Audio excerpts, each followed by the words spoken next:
init na balita ngayong tanghali. Bulkang Canlaon itinaas na sa Alert Level 2. Mga residenteng naninirahan malapit sa bulkan, pinalikas na.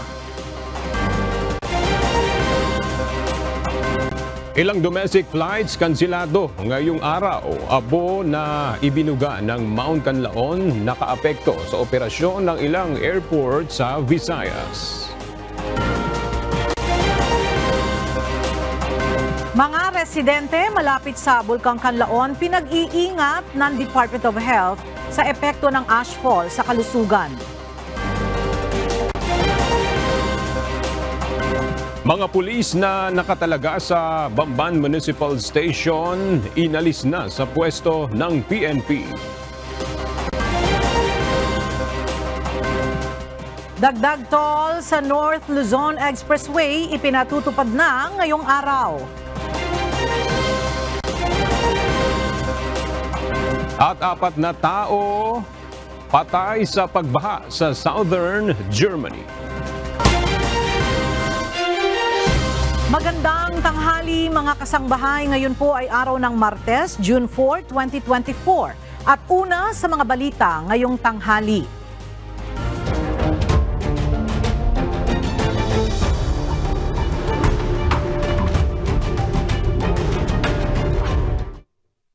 Itinaas sa Alert Level 2 o Increasing Unrest ng Philippine Institute of Volcanology and Seismology o PHIVOLCS ang Bulkang Canlaon sa Negros Island matapos itong magbuga ng makapal na abo kagabi June 3. Naglabas ng nasa 5,000 metrong taas ng plume o usok ang bulkang dakong alas 6:50 kagabi. Ayon sa ulat ng PHIVOLCS, tumagal ng 6 na minuto ang pag-aalboroto nito.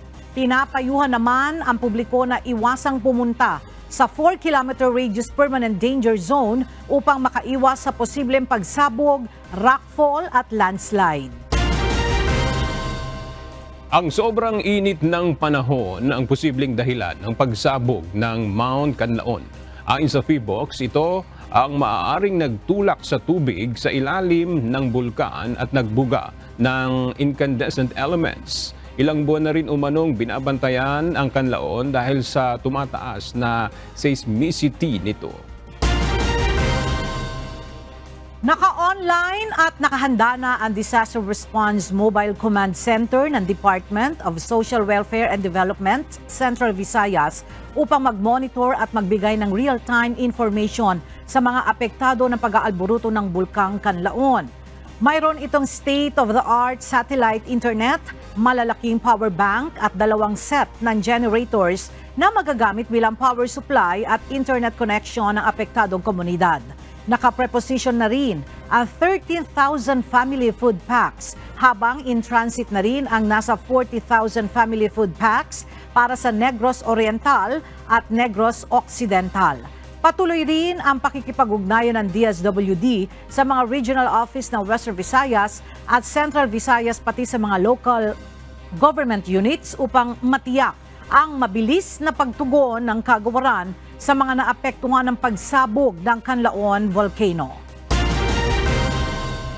Inaasahan ng Philippine Institute of Volcanology and Seismology o PHIVOLCS ang karagdagang explosive eruptions kabilang ang mapanganib na magmatic eruption ng Bulkang Canlaon. Kaugnay nito, nagpaalala naman ang Department of Health sa mga residenteng naninirahan malapit sa bulkan na mag-ingat sa sakit na maaaring dulot ng ashfall. Mula sa Quezon City, may report si Jed Neresina live. Jed, ano yung paalala ng DOH para sa mga kababayan natin na naninirahan malapit sa Mount Canlaon? Yes, Aga, mahigpit na paalala ng Department of Health na maging mapagbantay at iwasan ang 4 na kilometrong radius na Permanent Danger Zone o PDZ. Ito ay upang mabawasan ng panganib mula sa mga biglaang pagsabog, pagbagsak ng bato at pagguho ng lupa.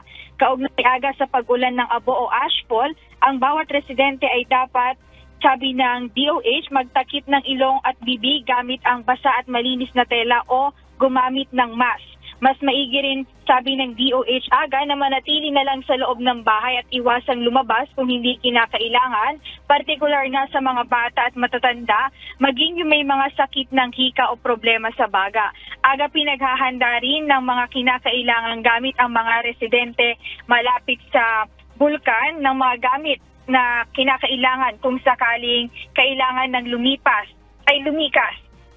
Pinaghahanda sila ng mga sapat na supply ng pagkain, tubig, damit at first aid, maging ang mga gamot na kanilang kailangan. Siniguro naman ng ahensya na patuloy silang nakamonitor kasama ang ibang tanggapan ng pamahalaan sa magiging kalagayan ng Bulkang Kanlaon. Itinaas na rin aga ang code white sa lahat ng ospital malapit sa lokasyon ng bulkan. Ang ibig sabihin nito, lahat ng mga empleyado, medical at paramedical personnel ay naka-standby sa anumang posibleng mangyari. Balik sa iyo, Aga. Maraming salamat, Jed Neresina. Pinabibilisan ng House of Representatives ang paglabas ng tulong para sa mga apektado ng pagsabog ng Bulkang Kanlaon. Ayon kay Speaker Martin Romualdez, nakipag-ugnayan na ito sa Department of Social Welfare and Development at Department of Labor and Employment. Nagkakahalaga ang tulong ng 40 million pesos sa ilalim ng ayuda para sa Kapos ang Kita Program o AKAP at tulong panghanap buhay sa ating disadvantaged, displaced workers o TUPAD. Bukod pa ito sa 4 million pesos na halaga ng food packs mula sa Speaker's Disaster Assistance Fund. Kansilado ngayon ang ilang domestic flights sa bansa bunsod ng pag-aalboruto ng Bulkang Kanlaon.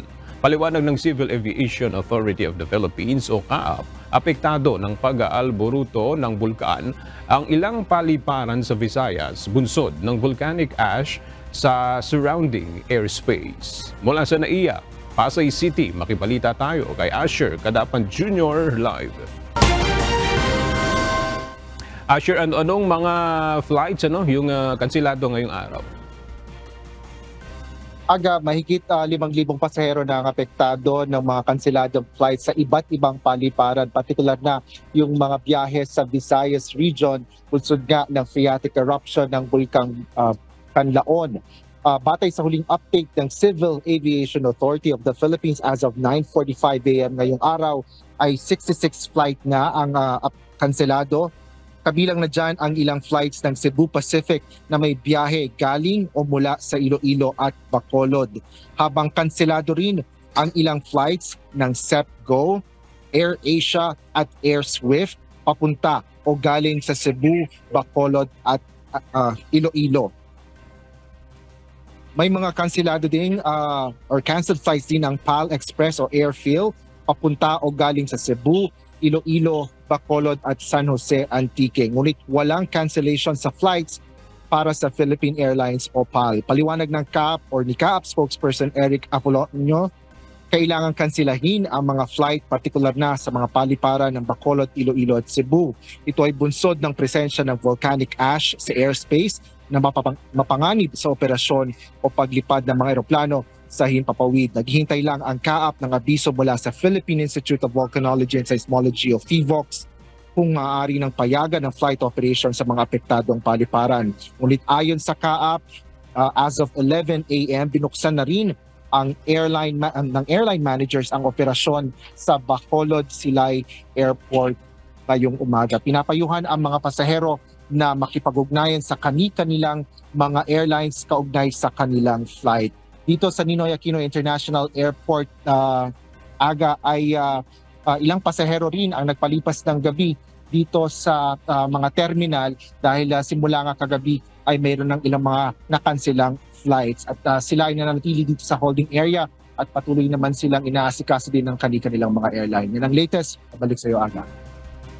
Maraming salamat, Asher Kadapan Jr. Sa iba pang balita, sa kauna-unahang pagkakataon, harapang nagpulong sina Pangulong Ferdinand Marcos Jr. at Ukraine President Volodymyr Zelensky sa Malacanang.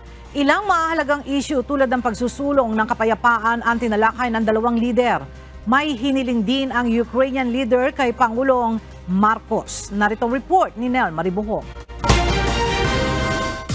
Pagpapalakas sa bilateral relations ng Pilipinas at Ukraine. Ito ang sentro ng pulong ni Pangulong Ferdinand Marcos Jr. at Ukraine President Volodymyr Zelensky sa Malacanang.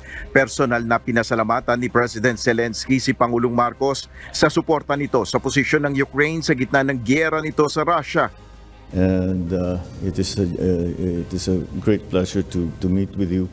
To discuss some of the issues that are common to our two countries and hopefully find ways forward for both of us together. And we are very thankful to be in your country and which supports Ukraine, our territorial integrity and sovereignty.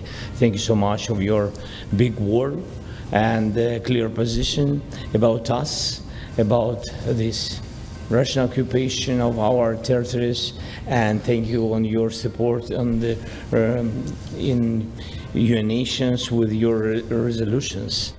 Ayon naman sa Pangulo, masaya siya sa pagbisita ng Ukrainian President lalo at hindi sila nagkaroon ng pagkakataong magkita sa sidelines ng 2024 IISS Shangri-La Dialogue sa Singapore noong nakaraang linggo. But I'm happy that we are very honored that you found the time to pass by the Philippines. I know that the crisis in your country has occupied all of your attention and all of your time. Nagpasalamat rin ang Ukraine leader sa magiging partisipasyon ng Pilipinas sa Swiss-organized Peace Summit na gaganapin sa Switzerland ngayong Hunyo. Mr. President, I'm happy to hear today from you that you participate our peace steps to the peace. That's real thing. What really want our people just to bring peace to our homes. Yes, and thank you for participation of Peace Summit. That's very strong signal. Inanunsyo rin ni President Zelensky ang pagbubukas ng embassy ng Ukraine sa Pilipinas ngayong taon. Para kay PBBM, isa itong magandang hakbang dahil mas magiging madali ang pagpapaabot ng tulong. It's certainly very good news because we would very much like to continue to help in any way that the Philippines can through the multilateral, the United Nations, and even through other agencies such as the EU, such as the UN. Hiniling din ni President Zelensky kay Pangulong Marcos ang pagpapadala ng Pinoy mental health workers sa Ukraine upang matiyak ang kapakanan at mental health ng mga sundalo na humaharap sa krisis ng bansa.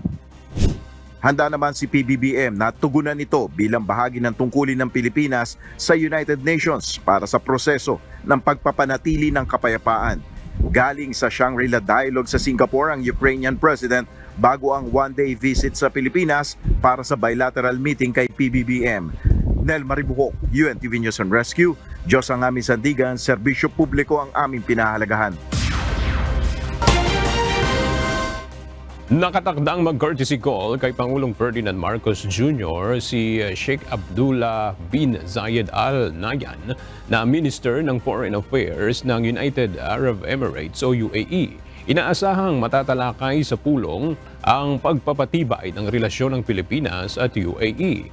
Kinikilala ng UAE ang malaking kontribusyon ng nasa 600,000 Filipinos na nagtatrabaho sa naturang bansa.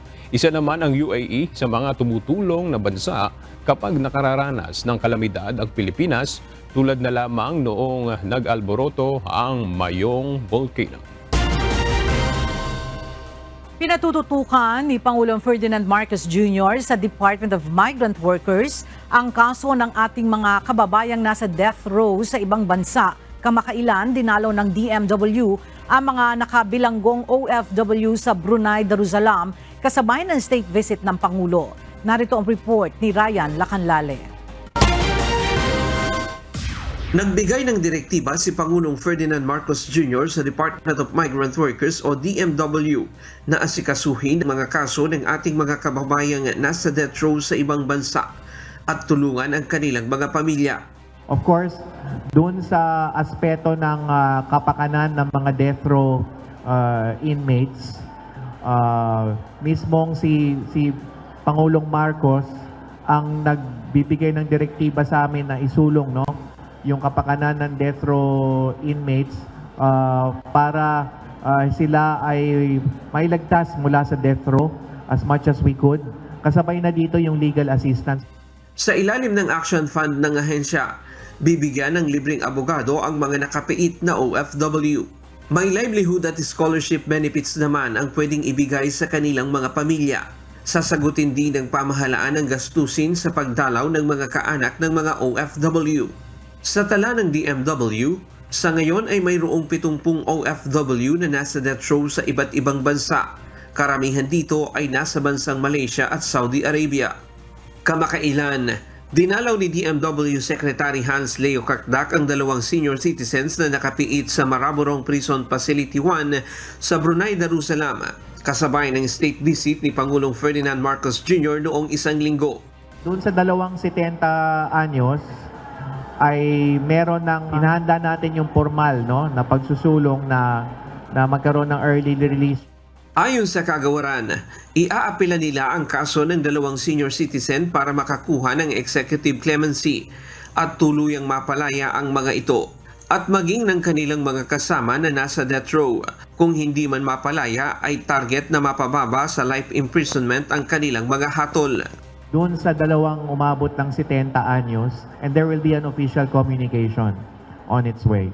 At doon sa doon sa aspeto ng death row, hindi lang ako makadisclose ng further details, but rest assured may pag-uusap na ang both Philippine and Bruneian side as directed by the President. Ang dalawa ay may kasong murder na kung saan noong 2005 at 2016 pa sila nakabilanggo. Isa sa kanila mula sa hatol na bitay ay napababa na sa life imprisonment ang sentensya. Nagpapasalamat naman ang Pilipinas sa pamahalaan ng Brunei dahil sa maayos na pagtrato sa mga Pilipinong nakabilanggo doon. Nasa 10 overseas Filipino workers ang nakabilanggo ngayon sa bansang Brunei. 4 sa mga ito ang nasa death row. Ryan Lacanlale, UNTV News and Rescue. Diyos ang aming sandigan, serbisyo publiko ang aming pinahahalagahan. Ganap ng batas ang Kabalikat sa Pagtuturo Act. Ito ay matapos nagdaan kahapon ni Pangulong Ferdinand Marcos Jr. ang naturang batas na layong doblehin ang tinatanggap na teaching supplies allowance o chalk allowance ng mga guro. Mula sa 5,000 pesos ay itataas na ito sa 10,000 pesos kada taon. Sisimulan ang pamamahagi ng dobleng teacher's allowance sa school year 2025-2026. Matagal na ring idinadaing ng mga guro ang kakulangan ng supplies allowance na pambili ng chalk, erasers, forms at iba pang classroom supplies dahilan upang kunin na ang pampuno sa gastos sa mismong personal na pera ng mga guro. Ayon kay Pangulong Marcos, responsibilidad ng Estado na tulungan ang mga guro na nagsasakripisyo. The Kabalikat sa Pagtuturo Act comes as a welcome support to the advancement of the Matatag agenda. Teachers are the unsung heroes of our society, of any society for that matter. They toil and burn the midnight oil. They teach our children not for money nor for prestige. 10 bansang miyembro ng Association of Southeast Asian Nations o ASEAN ang magtitipon para sa gaganaping Coast Guard ASEAN Forum sa Samal Island simula ngayong araw hanggang sa Huwebes. Ilan sa inaasahang pag-uusapan sa naturang forum ay ang issue kaugnay sa West Philippine Sea. Ang detalye sa ulat ni Lalaine Moreno. Sisimulan na ngayong araw ng Martes, June 4 hanggang Biyernes, June 7 ng Association of Southeast Asian Nations o ASEAN ang isasagawang Coast Guard and Maritime Law Enforcement Forum na gaganapin sa Island Garden City of Samal. Sakay ng BRP Gabriela Silang, idineploy na kahapon June 3 ang mahigit 1,000 PCG personnel mula sa Coast Guard Special Operations Force at Coast Guard K9 Force. Kasama rin sa na-deploy ang PCG Quick Response Team para sa kaligtasan ng mga delegado. 7 o 8 commander at mahigit 200 delegates mula sa ASEAN countries tulad ng Pilipinas, Singapore, Malaysia, Indonesia, Brunei, Laos, Cambodia, Myanmar, Vietnam at Thailand ang inaasang dadalo sa meeting. Yung buong strength ng Coast Guard District Southeastern Mindanao is naka-deploy ngayon, which is 1,000 plus. Ngayon, meron din tayong augmentation from higher headquarters to include yung ating barko na galing pa sa Manila. Ilan sa mga inaasang tatalakayin sa pagtitipon ang Regional Security Cooperation, Marine Resources Protection at ang issue sa West Philippine Sea. Layon ng naturang inisyatibo na pagtibayin ng kooperasyon ng ASEAN countries tungo sa seguridad ng rehiyon, malabanan ng illegal fishing, drug trafficking at human smuggling. Magsasagawa rin ng information sharing at pagpapahayag ng kooperasyon upang maprotektahan ang yamang dagat ng Southeast Asia. Target ng ASEAN Coast Guard Forum na palawakin ang ugnayan ng mga miyembro nito lalo na sa mga usaping may kinalaman sa kaligtasan at seguridad sa West Philippine Sea. Ayon kay Coast Guard Southeastern Mindanao Commander Commodore Richard Marfe, magpapatupad sila ng inspeksyon sa lahat ng mga pumapasok sa Samal Island kaya asahan ng Seaborne Patrol. Sinisecure namin yung venue talaga. So, we want to make it sure na lahat ng mga pumapasok at lumalapit dyan sa venue, kung galing man sa dagat, na-inspect namin. Mananatili ang deployment ng PCG hanggang araw ng Sabado, June 8. Laline Moreno, UNTV News and Rescue. Diyos ang aming sandigan, serbisyo publiko ang aming pinahalagahan. Itinanggi ng Armed Forces of the Philippines ang napaulat na panunutok umano ng baril ng mga tauhang nakaistasyon sa BRP Sierra Madre sa China Coast Guard. Sa inilabas na pahayag ng AFP, iginiit nitong laging naaayon sa rules of engagement ang anumang hakbang ng mga tropa ng pamahalaan. Dagdag pa nito, lagi lamang nakaalerto ang kanilang mga tauhan sa mga foreign vessel na lumalapit sa ating barko at lumalabag sa safe distance protocols. Sa huli, tiniyak ng AFP ang kanilang commitment sa kapayapaan at katatagan ng rehiyon. Patuloy pa rin na nakakapangisda ang mga Pilipino sa West Philippine Sea sa kabila ng unilateral fishing ban ng China.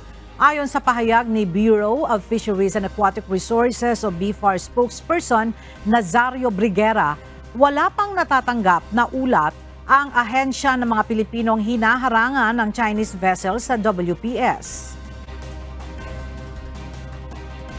Sa ngayon, wala naman tayong natatanggap na ulat na pinipigilan na ang ating mga mangingisda kaugnay nitong ipinilabas ng China na unilateral declaration patungkol sa fishing ban. So wala po tayong natatanggap na ulat at malinaw po ang posisyon natin dyan.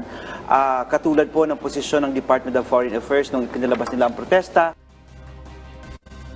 Dagdag pa ng tagapagsalita, hindi kinikilala ng Pilipinas ang deklarasyon ng fishing ban ng China, kaya walang dahilan para huminto ang ating mga kababayan sa pangingisda sa WPS. Inaasahan pa rin ang pagtataas sa yellow alert sa Luzon Grid hanggang sa mga susunod na araw, ayon sa Department of Energy. Ngunit wala nang nakikitang red alerts ang ahensya na nagdudulot ng brownout. Ang detalye sa ulat ni Asher Cadapan Jr.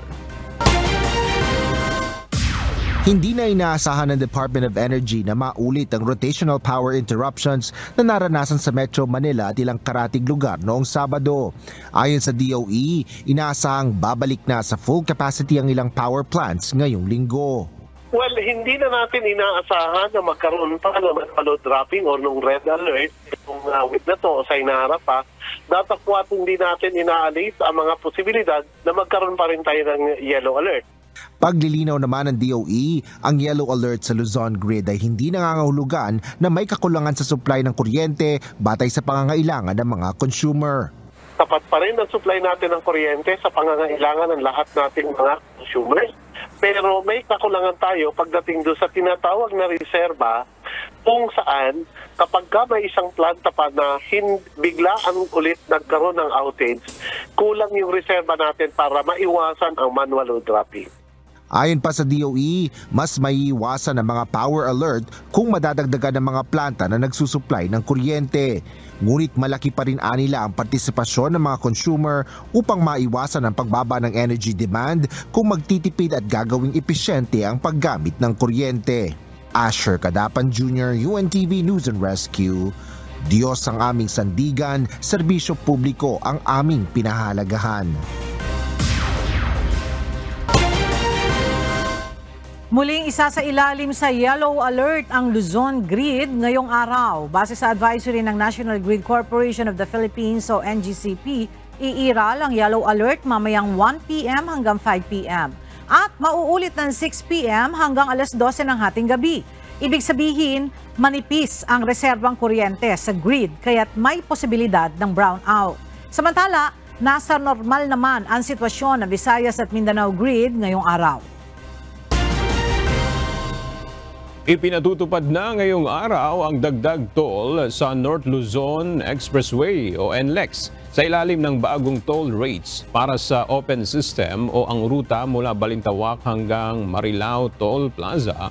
Magiging 74 pesos na ang toll para sa Class 1 vehicles, 186 pesos kung Class 2 at 223 pesos naman kung Class 3 ang sasakyan.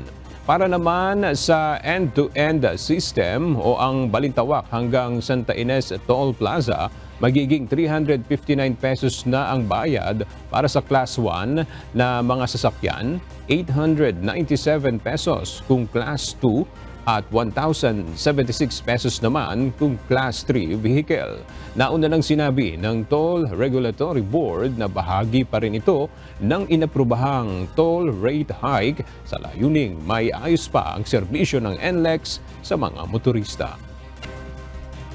Inihayag ng Office of the Solicitor General o OSG na hindi maapektuhan ng suspensyon ni Mayor Alice Guo ang kanilang ginagawang bukod na investigasyon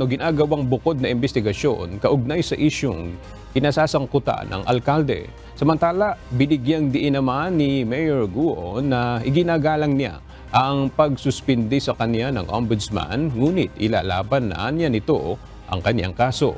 Ang detalye sa ulat ni Dante Amento. Sinuspende ng Office of the Ombudsman ng 6 na buwan at walang sahod na matatanggap si Bamban Tarlac Mayor Alice Guo. Kaugnay ito sa reklamong grave misconduct, serious dishonesty, neglect of duty and conduct prejudicial to the best interest of the service na inihain ng Department of the Interior and Local Government o DILG. Nag-ugat ito sa posibleng koneksyon ni Guo sa POGO operations sa kanilang bayan na sinalakay ng mga otoridad noong March 13, 2024. Hindi ko pa po nababasa yung preventive suspension, pero kung meron man po, yan ay makatulong para mapasok namin yung munisipyo at makahingi kami ng iba pang mga records na nandoon sa kanila. Pinatawan din ang kaparehong parusa si Business Permit and Licensing Officer Edwin Ocampo at Aden Sigua, ang Municipal Legal Officer ng Bamban. Ayon sa Ombudsman, may sapat na grounds o dahilan para patawan ng preventive suspension ang alkalde. Kaugnay nito, ayon naman kay Solicitor General Minardo Guevara, walang epekto sa ginagawa nilang sariling investigasyon kay Guo ang suspensyon ng Ombudsman.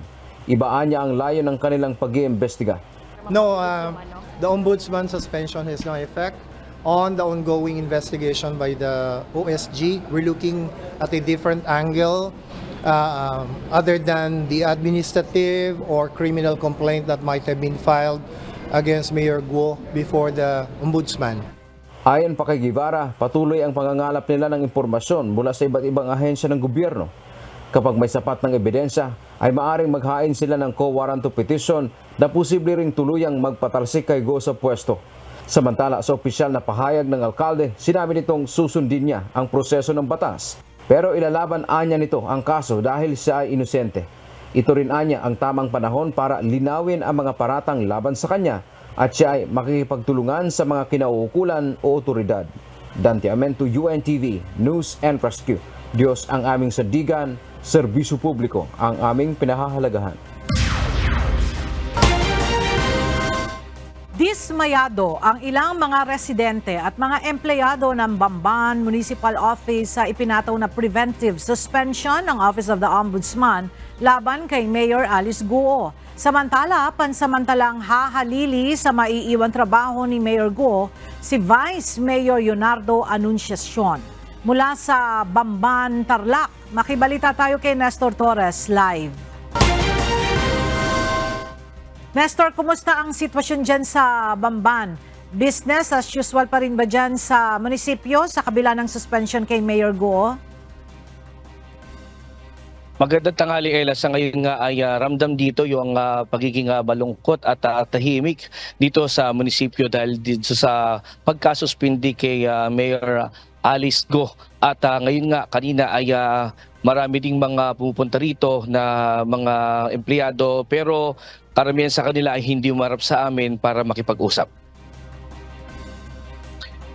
Hindi ka nag-iisa, Mayor. We'll fight together, Mayor Alice Guo. We love you, we support you, we fight for you.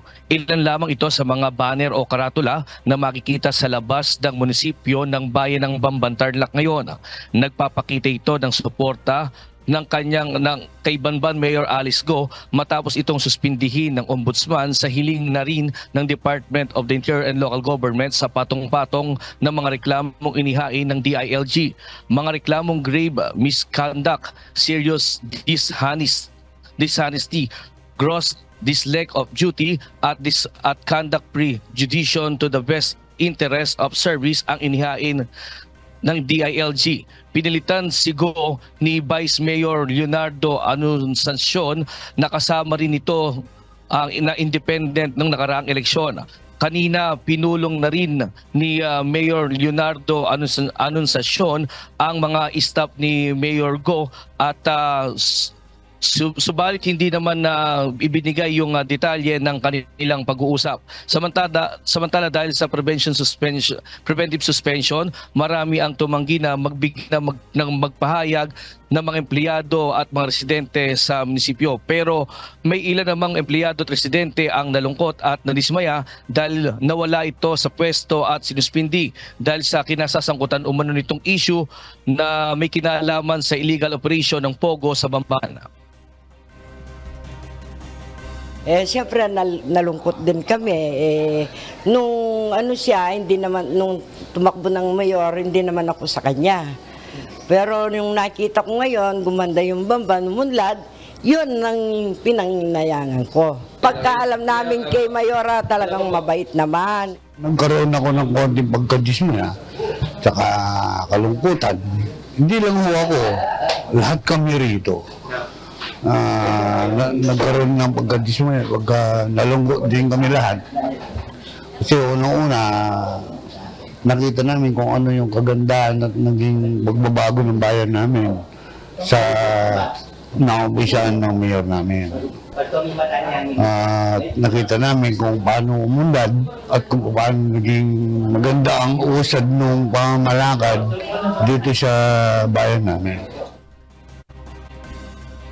Samantala, nakahanda naman ang pumalit na alkalde na si Leonardo Anunciacion sa magiging adjustment sa loob ng munisipyo kabilang na nga yung pagsasaayos ng mga kukuha ng business permit at iba pa. Sa ngayon ay hindi nakita dito sa lugar ng munisipyo din ang si Miss Alice Guo at itong dalawa pa na nireklamo na sinuspinde na suspension order, business permit, license office na si Edwin Ocampo at ang municipal officer na si Aden Subia na hindi din nagpakita at nagtungo dito sa munisipyo ng Banban. At yung mga latest live mula dito sa Bamban, Tarlac. Balik sa iyo, Ella. Maraming salamat, Nestor Torres. Inalis ng pamunuan ng Philippine National Police ang mga tauhan ng Bamban Municipal Police Station.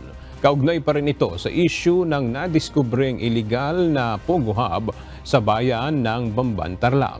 Mula sa Camp Crame, makibalita tayo kay Lea Ilagan live. Lea, ilan itong mga pulis na inalis sa Bamban Municipal Police Station at saan sila dadalhin? Magandang tanghali sa iyo, Aga. Nasa 49 na pulis mula sa Banban Municipal Police Station. Ibig sabihin, lahat itong mga personnel diyan sa Banban Police Station ay inalis sa pwesto ng pamunuan ng Philippine National Police. Ito'y bunsod sa nadiskubring illegal na operasyon ng Pogo sa Banban na ni-raid ng pulisya noong Marso. Ayon kay PNP Public Information Office Chief Police Colonel Jean Fajardo, ang mga inalis na pulis ay isa sa ilalim sa reorientation at reformation program. habang mula naman sa regional offices at ibang bayan sa Tarlac na malayo din sa impluwensya ni Mayor ang ipinalit sa mga pulis. Hindi naman kasama aga sa inalis sa pwesto ang Chief of Police ng Banban dahil bago pa lamang ito sa pwesto at kakaupo pa lamang matapos ang nangyaring raid sa Pogo Hub sa Tarlac. Aga? Maraming salamat, Leia Ilagan. Nagkaroon ng pagdinig ang House Committee on Appropriations kahapon upang masuri ang budget performances ng Department of Health at Philippine Health Insurance Corporation. Kaugnay nito, tinanong ni House Deputy Minority Leader at ACT Teachers Party List, Franz Castro, si dating Health Secretary Francisco Duque III sa kontrobersyal na paglipat ng pondo ng Department of Health sa procurement service ng DBM. Ang detalye sa ulat ni Jed Naresina. Si dating Pangulong Rodrigo Duterte ang nag-utos ng paglipat ng 47.6 billion pesos fund mula sa Department of Health patungong procurement service ng Department of Budget and Management o PSDBM para sa pagbili ng mga supply para sa COVID-19 noong 2020. Ito ang sinabi ni dating Health Secretary Francisco Duque III nang mag-usisa si ACT Teachers Party List Representative Franz Castro. Ipinaliwanag ni Duque na ang paglipat ng pondo ay authorized ni dating Presidente Duterte at ito ay sa kanyang mga public pronouncement dahil sa public health emergency na idineklara niya noong March 2020. Publicly, this was made by the President in our meetings in the weekly meet or talk to the people. Okay. Sa pagtatanong ni Castro, klinaro niyang muli kay Duque kung ang dating Pangulong Duterte ba ang nag-utos ng nasabing financial transactions. So clear po yun, no? 47.6 billion to be transferred to PSDBM. Publicly announced by the former President Duterte na maitransfer yan. Inusisa rin ni Deputy Majority Leader at Iloilo 1st District Representative Janet Garin si Duque sa official instructions sa kanya kaugnay sa nasabing transfer.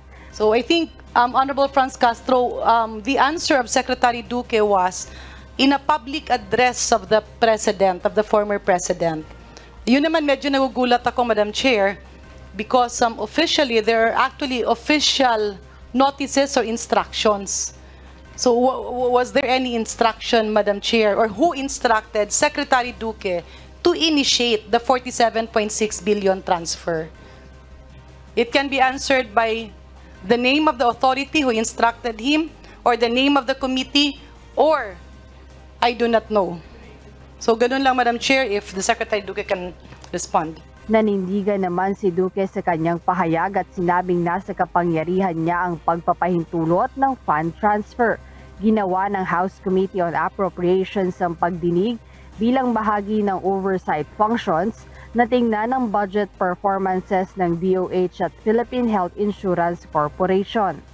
Jed Neresina, UNTV News and Rescue. Diyos ang aming sandigan, serbisyo publiko ang aming pinahahalagahan. Ngayon ang Commission on Elections o COMELEC na hindi nila agad na ikokonsidera ang kandidato ang mga tatakbo sa 2025 midterm elections kapag naghain na sila ng Certificates of Candidacy o COC. At para sa detalye, alamin natin ang detalye kay Dante Amento live. Dante, bakit hindi nila ikokonsidera na kandidato na kaagad kahit pa maghain ng COC? Magandang tanghali aga, sinabi ni Commission on Elections o COMELEC Chairman George Erwin Garcia, susunod sila sa naging desisyon ng Korte Suprema. Batay sa kasong Piñera versus COMELEC o Piñera Doctrine, ituturing lang na kandidato ang isang tumatakbo sa automated elections sa unang araw ng kampanya o campaign period. Sa darating na 2025 national and local elections, ang pangangampanya para sa national candidates tulad ng senador ay magsisimula na sa February 11, 2025 pa lamang. Samantala yun namang mga tatakbo sa lokal na posisyon ay March 28, 2025 yung kanilang pangangampanya. Ibig sabihin nito aga ang naghain ng kandidatura mula October 1 hanggang 8, 2024 ay hindi pa sila mga kandidato kahit malaki na ang kanilang gagastusin pagkatapos ang COC filing. Ayon kay Chairman George Erwin Garcia, masakit man para sa kanya pero kailangan nilang sumunod sa desisyon ng korte.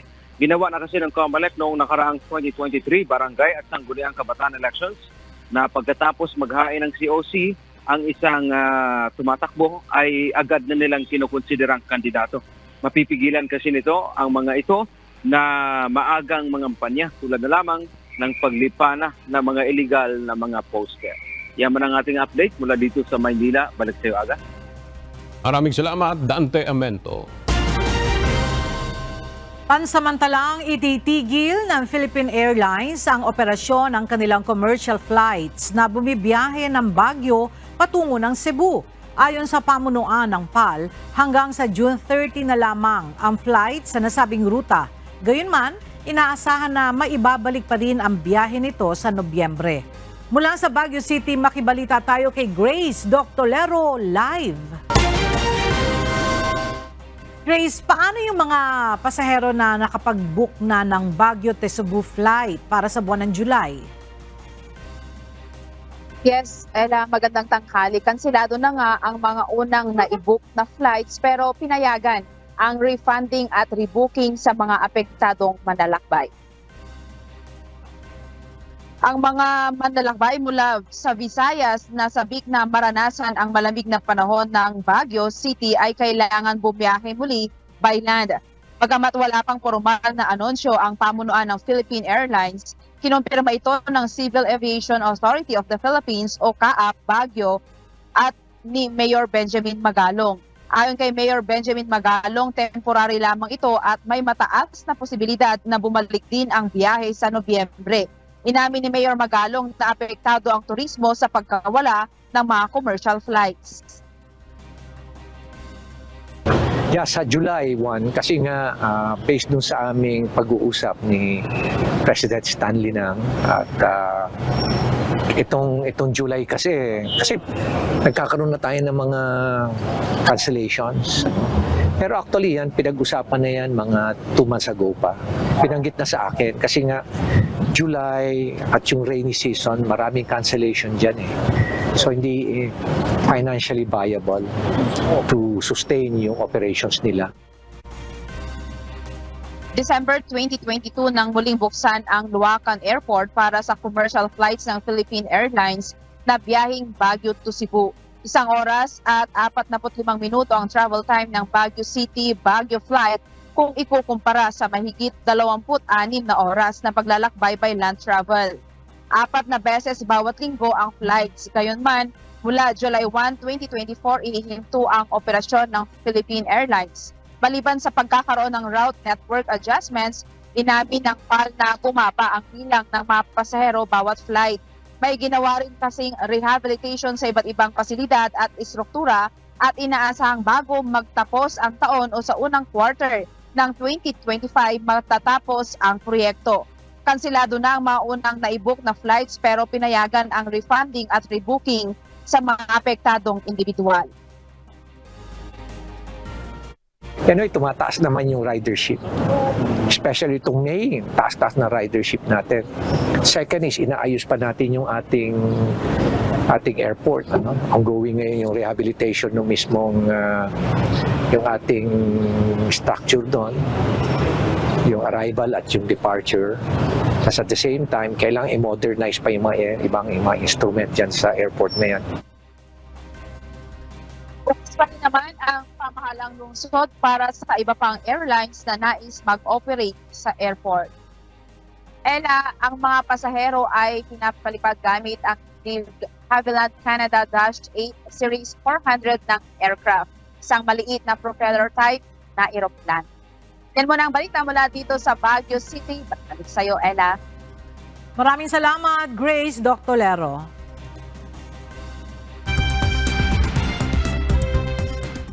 Apat na tao ang patay sa pagbaha bunsod ng malakas na buhos ng ulan sa southern Germany. Libu-libong residente sa Bavaria at Baden-Württemberg ang lumikas mula sa kanilang mga tahanan simula nang mag-umpisa ang matinding pag-ulan noong Biyernes, May 31. Ayon kay German Chancellor Olaf Scholz na bumisita sa mga apektadong lugar, palatandaan ng pagbaha ng mga kinakaharap na hamon sa kalikasan. Nasa 14,000 acres ng lupain ang tinupok ng apoy malapit sa San Francisco, California, USA. 2 bumbero din ang nasugatan habang tumutugon sa major grass wildfires na kauna-unahan para sa season na ito. Kontrolado na ang malaking bahagi ng apoy, subalit batay sa mga opisyal, nagsisilbi na itong babala sa kakaharaping fire season. At sa ating pong iiwang mga salita ng Diyos na ating sandigan mula sa aklat ng unang Pedro, Kapitulo 1, versikulo 7 na nagsasabi, upang ang pagsubok sa inyong pananampalataya na lalong mahalaga kaysa ginto na nasisira, bagamat ito'y sinusubok sa pamamagitan ng apoy, ay masumpungan sa ikapupuri at ikaluluwalhati at ikararangal sa pagpapakahayag ni Hesukristo.